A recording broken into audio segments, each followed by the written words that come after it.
Right.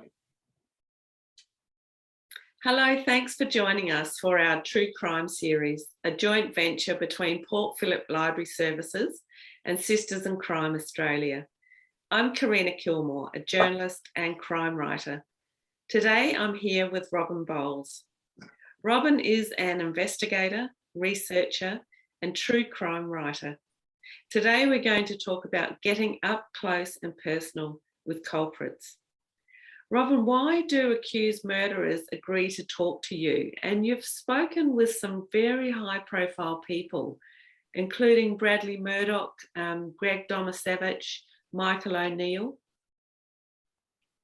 Yes, well, I'm not 100% sure why. I don't know if there's a network amongst the prison, but I think there might be. But it really all started with Bradley John Murdoch, who was accused of killing Peter Falconio. His body has never been found, so we don't actually know he's dead, but he was convicted for that crime. While he was waiting to be transferred to the Northern Territory, he was in prison in Yatala, which is a very high profile, high security prison in Adelaide. And I wanted to go and see him. So I was interested in the Falconio case. And so I wrote to his lawyer, who went to St. Peter's School in Adelaide. So he's fractally Garden. And I said to him, do you think, I rang him actually, that's right, I didn't write to him, I rang him, that's how I know he was Garden. And I said, I'd like to go and see Brad Murdoch. Can you arrange that for me? And he said, I beg your pardon. He said, how can I possibly facilitate a meeting like that? Not at all interested. So I ended up writing to Brad directly and heard nothing back for a bit. And then I had a phone call from his girlfriend in Broome, who had been instructed to read the Jaden Lesky book, which was about the little boy who went missing in eastern Victoria. And he had wanted to check out what I was like, and she'd given me a thumbs up. So I went to see him. And the way you get in is you have to get put on the prisoner's visitor list. And because they're really bad crooks, they haven't got a lot of friends, so it's not too hard. They're generally only about 10 people on the list. So sometimes they have to bump someone off if they've got 10 friends. But anyway, they generally agree if I ask them. But back then I wasn't sure whether I'd get in, but I did. And it's very scary. Prisons are just grey and more grey. Concrete floors, grey walls. Everywhere there's barbed wire. It's horrible, actually. It's not meant to be a holiday resort, but it's pretty awful. And so Brad came out, and I was sitting on my little chair that was bolted to the floor because it was a high security prison. And he was this huge man, huge. And I'm not scared of tall men. My father was 6'3", but Brad's about 6'5", and he's very big with it. He's got big shoulders, and he goes down into a sort of V, and then he's got a skinny bottom and so on. Anyway, he shook hands with me, and his hands were like dinner plates. Thanks for coming, because he's got no front teeth, and he didn't really resemble the description that Joanne Lees had given to the police at all, in my view. So I asked him the questions that I'd written on my hand in biro, because you're not allowed to take in any writing implements in case they get turned into stabbing implements. And so what I normally do is I write these questions down, and then when I get out to the car, I quickly write down the answers as best as I can remember them. But we had 45 minutes on that visit, and another book the next day.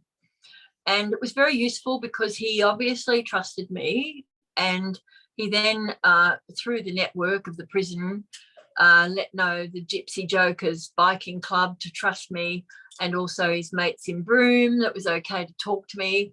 And so the seeds of the book were sown with those two visits.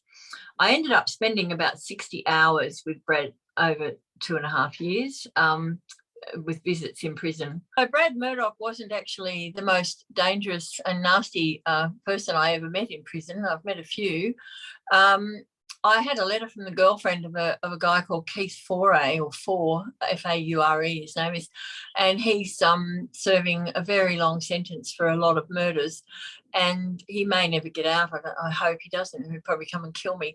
But he he he wanted me to come in and write his family history, and I thought, my God, I can't refuse an invitation like that. So I did go in with his girlfriend, and the first time I went, it was in a boxed visit, which means that he's in a box and we're in a box, and there's a glass screen between us and a microphone that you talk into. It's nearly as hard as doing this.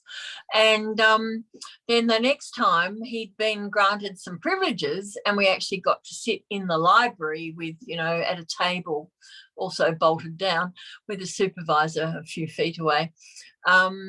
So I did 3 visits with him at his request, and it was quite interesting because his father was, his grandfather was involved with Squizzy Taylor in Sydney and all that lot, and then his father was a painter and docker. They were all terrible people, and then his brother was in prison just down the hall, and there was him, and he was Carl Williams's hitman. So it was basically, Carl would ring him up and say, I want so-and-so knocked off, and within days they were whacked, and he did it several times, and that was part of the Melbourne gangland killing. He was the main killer. And when he decided to roll over and give the police more information about, the murders and get Carl into prison, where eventually, of course, he got whacked with a piece of bicycle by one of his trusted friends. He's no friends in prison, actually. You need to notice that in case you ever go in. So he got Carl to, he was going to roll over and tell on Carl. And so I thought, oh, this sounds very interesting indeed. I'd like to do this book. And my husband, who's never interfered with any of my nefarious activities whatsoever, said to me, you know what, Rob? I really don't think you should do this book, because those people on the outside don't know what he's telling you. And you might walk out the front door one day straight into the end of a rifle, and I'd rather you don't do any more on it. So I wrote him a letter and said, sorry, mate, I'm just I'm busy on another project. I can't keep going. Well, wow. But he was really interesting, because this is a guy, actually, people in interstate won't know, but anyone in Melbourne would know that this is a guy that's given an immunity, like an anonymous name in any of the court proceedings that he's been in, with, letters. I can't remember what they call him now, JB or something. And to protect his identity. Everyone knows it's him. But anyway, so that actually, that was Robin, you often write and speak about wrongful convictions. Can you tell us how that can still occur in Australia? What goes wrong for that to happen these days? Well, it's very freaky, actually, because it can happen to anyone, like anyone. And if I'm going to, all my talks that I always do, and I'm going to put it in now, so in case I forget, I usually end my talks by saying, well, look, if you haven't heard a word I've said, or if you haven't enjoyed the talk, I'm sorry about that. But please take this away with you, and please tell your friends and family that if ever the police want you to come down to the police station for a little chat and to help them with their inquiries, you are only obliged to give them your name and address.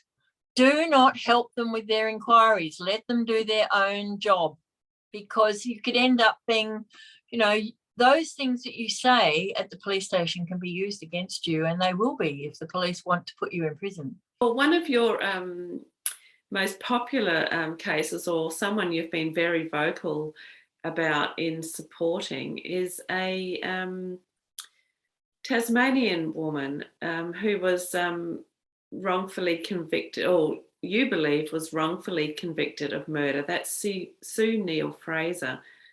Why do you think this? So, Sue was convicted on a crime where she was alleged to have gone out to the yacht that she'd left her husband on earlier in the day. He said he wanted to sleep on the yacht because he wanted to do some work on the engine, and she left him there, took the dinghy and went home. And some opportunist kids who were stealing from yachts, they were known to be stealing from yachts in those days, saw that there was no dinghy attached to the yacht, which usually means that there's no one on it, because otherwise you'd have a dinghy, wouldn't you, to get back to the shore. So they went onto the yacht, and they've since confessed that they were there. One of the three has confessed that she was there and that she vomited on the deck, and her DNA has been found on the deck. And that all happened before the trial. But that girl was called and she was put in the witness box, and she said she'd never been there. And she was let go. And so Sue Neal-Fraser was convicted with no body, because the body was never found. Therefore, there was no cause of death identified. Therefore, no murder weapon identified. Plus, no motive, no witnesses, nothing, no evidence. And she got 26 years. And what's your theory about what happened? Well, I know what happened, because the girl who is involved just told everybody, and she's told it at the appeal, and she said it on 60 Minutes, would you believe? And they still don't take any notice of it. But apparently that she and two boys, she was only 15 or 16, she was a homeless kid, and she had a boyfriend who was 18, and he had a mate, and they decided to go out and steal something off this yacht, because it was a big yacht and it just arrived in Hobart, and it was the furthest out yacht because it needed deep channel. So they thought they'd be safe. There was no dinghy. So they got a dinghy along the front, and they went out to the yacht, and she stayed on the deck near where they got on. And that's where she vomited, because she got so stressed. But the two men went downstairs, and of course Bob Chappell, who died that night, woke up. He was sleeping in the front bunk room, and he came out, and there was a scuffle, and she says that there was a lot of fighting and there was a lot of blood. And so she was stressed and vomited, and her boyfriend came up and took her back to shore, because he didn't want her to be there if she was going to be a nuisance. And so then they obviously just threw him overboard and stole what they could steal, and off they went. And they opened the seacocks on the boat so that they thought the boat would sink by morning, and all the evidence of the fight and everything would be gone. But it didn't, because it had buoyancy sections in it. It was quite an expensive yacht, but it was sinking quite a long way down in the morning, and the police went out to have a look at it. And in fact, they rang Sue before they went to the yacht, and they said, you and your husband better come out, because your yacht's sinking. And she said, he's on the yacht. And so she raced down there, and when they got on board and saw what was happening, and then she was accused and found guilty. Yeah. It's just Robin, outrageous. thank you for sharing that with us, and thanks for being with us today. It sounds like it's very confronting research, and frightening that some people can still be wrongfully convicted. If you'd like to know more about Robin, you can find her bio and website link in the information about this event series. Thanks for joining us. Bye, everyone.